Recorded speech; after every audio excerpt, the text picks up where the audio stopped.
Important information. The contents of the video are for educational and entertainment purposes only. No game fowls were harmed in the making of this video. History of the minor blues. Several months ago you asked me to write the history of my minor blues. I appreciated being favored with this request and promised you that I would write the same. However, when yours of July 5th came asking if I had the history written, I had failed to have a single line. I consider myself very poor at writing anything, and writing the history of my own fowl is it all the more difficult for me. But I shall keep my promise and do the best I can. I will try and not say too much for my fowl, and if I do, just remember how much each real lover of the gamecock thinks of his own strain. I have two strains of blues, one a strictly straight comb strain, the other of all-round head blood. I shall give you the history of the straight comb strain first, because they were the first fowl that I really bred. I owned my first gamecock about 25 years ago. At that time, the village of Cornell had some men who kept a few half-mile running horses, a few scrub gamecocks, and boasted of one real 100-yard dash men. Every summer, many covered wagon loads of gypsies passed through Cornell. They made money trading horses, racing horses, and game fowls. Professional foot racers traveled with them. We had saloons then, and the little village was pretty sporty, would gamble on anything. I took in the horse races, foot races, and game fowls. Several of us young fellows liked the gamecocks very much, so we all bought cheap cocks and started in the game. There were 7 or 8 of us started in the game at that time. A few years later I secured 20 subscribers to Derby Game Bird for a premium of Gregory Gaffs. All of these boys finally quit the game, except George Hassel and me. George quit about 3 years ago and moved to South Bend, Ind. From there to Chicago, and not long ago I received a letter from him in Denver, Colapoet, in which he said that he wanted a trio of the old straight comb blues as soon as he got located where he could keep chickens. I am getting off my track, so I will go back to the time we were raising chickens among ourselves. At that time I was working in my father's store, and a man by the name of Ed Foley ran a hotel next door. He had a large backyard, and one day I noticed a beautiful blue-red gamecock running in this yard with some dunghill hens. I asked Foley what breed he was and what he would take for him, and he replied that he was one of Nick Vippin's blues and did not belong to him, that he was only walking him for Nick. But for me to go to Streator, which is 15 miles from Cornell, and see old Nick, and he would perhaps sell me a cock, I got my best friend, George Hassel, and we went to Streator and looked up Nick. It was not hard to find him. He ran a saloon in the main part of the city. He took us to his home and showed us many fine cocks in pens. We each bought one and could hardly wait until we hot home to tackle some of the boys for a scrap. The next day both cocks were fought and both won. After that day both of us bothered old Nick quite often. We must have been an awful pest to him, and I often wonder how he had the patience to fool with us. However, he seemed to take a liking to us and would let us watch him condition cocks upstairs over his saloon in the winter and at his home in his barn during the warmer months. He taught us how to hold a cock and how to work him, and to this day I have never seen a man who could put a cock through his work and not break a feather as he could. He had a world of patience with a biting cock, and his condition was good, but now I think that he pulled his cocks too low for them to be at their best. Nick traveled and fought his cocks and also fought mains against Call, Minton, George A. Fuller, the Red Hornet Man at that time of Springfield Ill, and many others. Like most others, Nick had other fowl besides his blues, some good and some bad, some of them belonging to other parties that he would condition for them. Years have proven that his blues were the best that he had, and were the only ones that he kept when he got old. Are direct descendants of the best and last brood yards of Nick Vippin's blues. Just what blood these blues are no one really knows. Many have asked Nick what blood they were, and I have asked him where he got them, but he never would say, his reply being to all, they are my old blues. However, Nick was born in Wales. He moved from Pennsylvania to Streator over 50 years ago, was a coal miner, and later went into the saloon business. He brought with him from Pennsylvania some very dark blue fowl, dark eyes, and dark legs. Some say that they were imported from Ireland, and that Nick bought them from a man in the East who needed money badly. However, I do not know that this is true, and doubt if there is anyone who does know, but I do know that the first fowl that I saw at his place was dark blue. Later he had a very beautiful, white leg, red-eyed, light red cock over some blue hens, and in a short time he had many white leg and yellow leg blues of different shades of lighter blues, also many light red with white or yellow legs. I asked him one day what the white leg red cock was, and he said that he was just the same as the blues and added that some of them came red.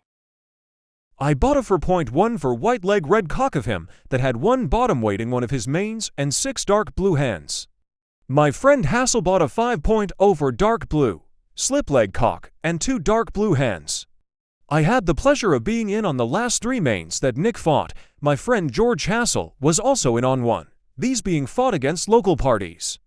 In 2 of the mains he won every match, but one and lost but one main, by the odd.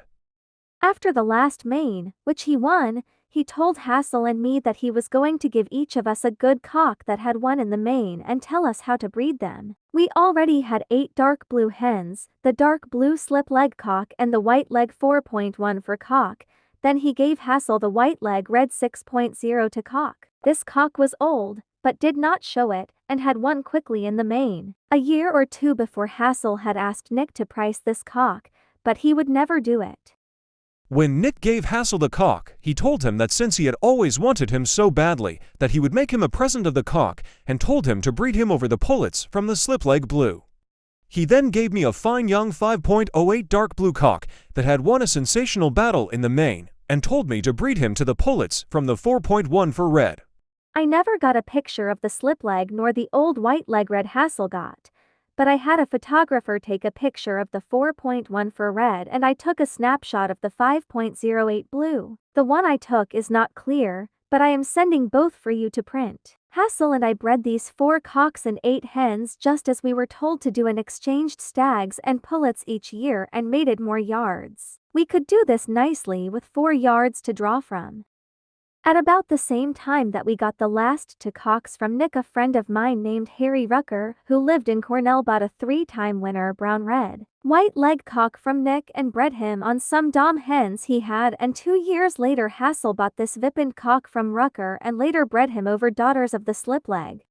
About 10 years ago, Nick quit the business and moved to Chicago, later moving to either Marion, Ohio, or Indiana.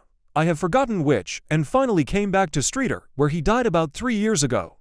When he moved to Chicago, he sold all of his fowl, except 2 large dark blue hens and 1 large white leg hen. These he would not sell. He called on me just a short time before he left and brought these 3 hens and asked if I would keep them for him. Said that his daughter was sick and that he and his wife must go and live with her and that they had no place to keep chickens. I kept the hens and bred them single-mated. I have a letter that Nick wrote to me sent from Chicago about 11 years ago asking me to have his hens caught up as he would be after them soon. He never bred any more fowl, but came and took one of the blue hens for a friend and gave me the other, the white leg hen having died. My straight comb minor blues I breed today are direct descendants of the 4 cocks and the 8 hens that Hassel and I got from Nick, the cock that Rucker got, and the 3 hens that Nick left with me. I have many yards and believe that I can breed them indefinitely without a cross. I have mated them as I know that they must be mated, and at the same time have line bred them to the most sensational game fowls that have been produced from time to time. For instance, Hassel, by mating a dark blue stag that I gave him over one of his white leg red hens, produced a white leg blue red stag that proved, in the brood yard, to be one of the best producers of all. He fought this stag against Sam Brazier in Chicago in 1919.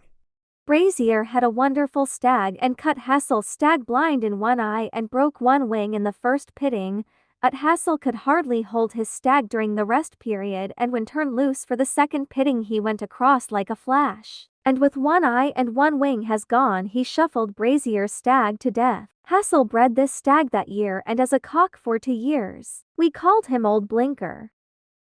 He gave me one of his first stags from this cock, also one of his daughters, and in 1922 traded me the Old Blinker for a brood cock of mine that had won several times. I bred Old Blinker until he died in the fall of 1924. He was a great producer and was line bred from the start. Many of my yards carry more or less of his blood on each side. I have bred many cocks that have won several battles, but never have I found one that produced more winners than Old Blinker did. Old White Leg, a 4-time winner that I raised, is a grandson of the 4.14 and the Old White Leg Vipin cock. This strain of cocks have not been bred to color, but have been two mains. However, in the last few years, I have mated red to reds and blues to blues whenever I could do so and not sacrifice performance qualities nor the proper mating. At the present time, they average in color about 50% blue reds with white or yellow legs, 40% light reds with black or brown mottled breasts and white or yellow legs, and about 10% come dark blues with dark legs. I get more dark blues in hens than in cocks. Our medium, low station and the cocks run in weight from 4.06 to 6.08 and the hens from 3 to 5 pounds. They are exceptionally game and extra good cutters. Just to give an example of the gameness of these blues, I am going to quote what a friend in Omaha, Nebraska wrote to me about one of these blue cocks that fought in a main there in 1925. Fourth, we matched your straight comb minor blue against a Harry Williams Warhorse cross from Covington. Key. Warhorse coupled your blue in first pitting, and the game dragged out to 68 pittings, 48 minutes of terrible give and take on both sides. In my opinion, your blue was the best cock and his gameness was remarkable. He crossed the pit several times on his wings and shuffled whenever he could get a beak hold, only to be counted out in the 68th pitting, his opponent dying soon afterward. Blue had 2 counts on Warhorse but could not see or stand on his feet, yet he always broke all counts except the 68th. I call these blues minor blues because most of them come blue and they have been bred by my method long enough to make them the type they are today. I have the same opinion as Mr. Ewing A. Walker has in calling his mugs Walker mugs. My friend Hassel advertised and sold some of these blues that he bred and called his Hassel blues. As he had bred them many years, he felt that he had the right to call them Hassel blues. I have never spent much time thinking up a name for my fowl, as I feel sure that if gamefowls can perform they will make a name for themselves, and if not, a blood-curdling name will not help them. While I have always kept these blues pure that I got from Nick Vippind, I have also made some crosses. Most of us experiment some, and I have always thought it best to make a cross when I had time to try them out, then wait until I had to have a cross and trust to luck for a nick. I have made several crosses and fought them all to find out what I had, and found that some were good and others were bad. Those that were good I bred back to my blues and then fought the quarter blood, then bred back again and fought the 8th blood. I do not need a cross on my old blues at this time, but if I ever do, I now have on hand some good hens with 1/2, 1/4, and 1/8 new blood that are sisters to cocks that have proven good, and of which I breed a few each year. In 1917 D.H. Pierce loaned me a young Wisconsin Shuffler cock to breed. He was a dark-eyed brown-red and an extra good one. I tried to buy him from Pierce, but he would not sell him, so I returned him in good shape in the fall of 1918. I mated this Pierce cock to one of the old dark blue hens that Nick left with me when he moved to Chicago, and from this mating I got dark blues and dark brown reds. Fought the stags and refought them, and only one lost his first battle. I then bred one of my blue cocks over one of the half-blood hens, and the quarter bloods win a good majority of their battles. I have 2 dark blue hens today that are daughters of the Pierce cock. They are over 9 years old and are strong and healthy brood hens yet. In 1923, Henry Flock sent me a blue-red, white leg, red-eyed, straight comb cock from El Paso, Texas, and wanted me to breed him. Said if I did not want him, to just send him to his daughter at home, and that she would care for him until he returned.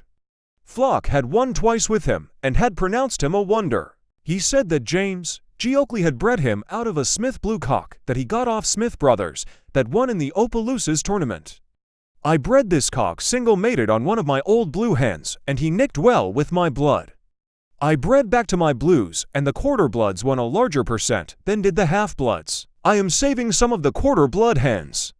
My friend Hassel made crest several years ago with Gleason White Hackle on blues, also a cross of a shawl neck hen from Elmerby Denham, and both were good. I traded some of my Pierce cross and of the Oakley cock cross to Hassel for some of his white hackles and Shull neck crosses and breed a few each year carrying this blood. This concludes the history of my straight comb blues. Thank you for watching. Please like, share, and subscribe to my YouTube channel and also hit the notification bell to be updated on my gamefowl videos.